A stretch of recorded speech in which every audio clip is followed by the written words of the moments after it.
What's going on, boxing fans? It's your boy, Cool Kind of Boxing, coming back at you with another boxing video for the boxing heads and the boxing minds. Make sure you smash that like button for more hardcore boxing content. Make sure you leave a comment below. We're going to cover the boxer named Jaron Boots Ennis. He's 28 wins, 0 losses, and 26 KOs. He's 5'10", and he got a 74-inch reach. Now, Jaron Boots Ennis is out of Philadelphia. Philadelphia, has a lot of great fighters come out of there. Bernard Hopkins and Joe Frazier, just to name a couple. And, of course, Danny Garcia. He's out of Philly.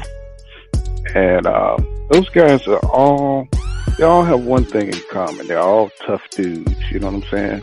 They're real gritty, and, they have a lot of heart, you know what I'm saying, and a lot of willpower. And,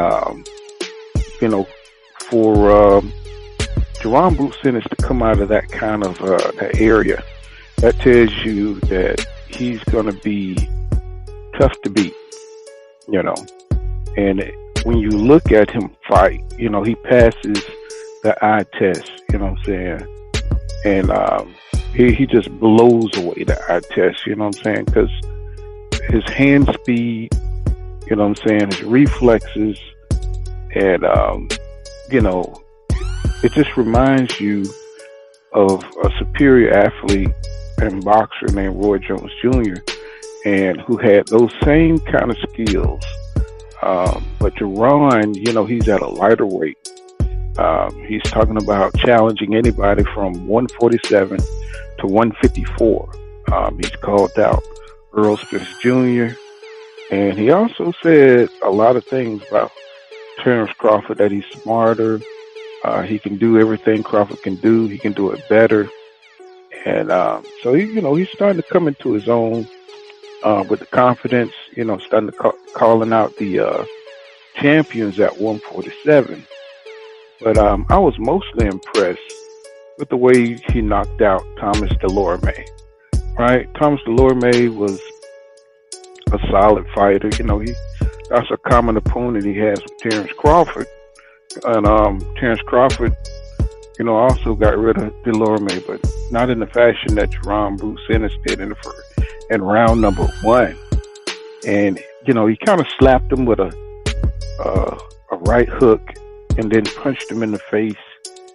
You know what I'm saying? He has such fast hands and he has such tremendous power that he just overwhelmed Thomas Delorme, just totally outclassed him, like he wasn't even supposed to be in the ring with him. So that's the scary thing about Boots Ennis, is that his speed and power is just so great that we'll never really get to see him go the distance in box until he starts moving up in competition to the champions.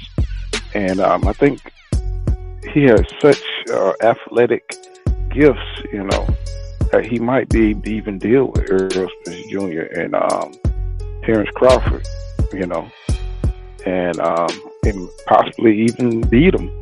You know what I'm saying? Because he's only 24 years old and he's this good. And he has these uppercuts, that he works from the side. I love the way he'll hit you from the right side, and then he'll step over to the left side. So he's going to bang you on both sides of your body. And he's just so quick and smooth in his transition. The fluidity of his technique is pretty stylish, and it's pretty cool to watch. And the power and leverage, because he's always coming from the rear with the hook, the uppercuts, and which he can turn it over into an overhand right, or he can take it down low and go to the body, which he's a tremendous body puncher. And he hits hard to the body. So if you watch most of these video clips of him training, he's going to the body. And he is definitely a body snatcher. So he's learned from some of the greats, to break you down. But with that power, he's gonna get you up out of there. And that speed, you never know where the punches are coming from. And he's a big welterweight, If you look at Jaron Boots Ennis, he looks like he's a dang middleweight, by the way he's built. And he's like really stacked, with muscles and stuff. And, but another thing about him is he always stays training. He's always in the gym working on something. So he's super hungry, to go after these titles. And I believe, Boots Ennis stepping on the scene is helping all these guys like Errol Spence Jr. and Terence Crawford step up their game. Danny Garcia, he's not even thinking about coming back down to 147, probably because, he missed his opportunity and he don't want to fight young lions such as Jaron Boots Ennis. So, Jaron Boots Ennis beat Van Heerden, who was a solid fighter, and that's a common opponent with Errol Spence Jr. Errol Spence Jr. stopped Van Heerden, later in the fight, body shots, and Jaron Boots Ennis, I think it was like a headbutt, or I think it was like a no contest what it was, but Van Heerden was getting dusted off. In the first round he was in trouble. You could see where it was headed, and I think Van Heerden used his veteran technique to butt heads because he went off to the ropes and kind of projected his head, forward. And, it was a pretty little smooth move, but, you could see where the fight was headed. Then Jaron Boots Ennis beat Sergey Lipinets, and he knocked him out in the 6th round. Man, he put on such a offensive display,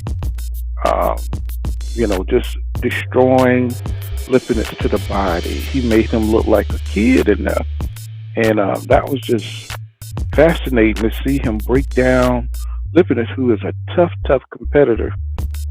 I mean, he's not a A-lister, but he is one of the better gatekeepers, I would say, at 147. And Boots just went in there and made it look like he had a belt.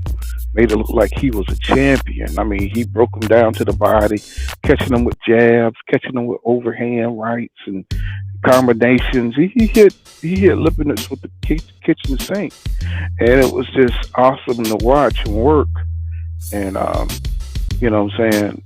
if he ever get a shot at one of the belts, he's going to beat one of them, or if not both of them.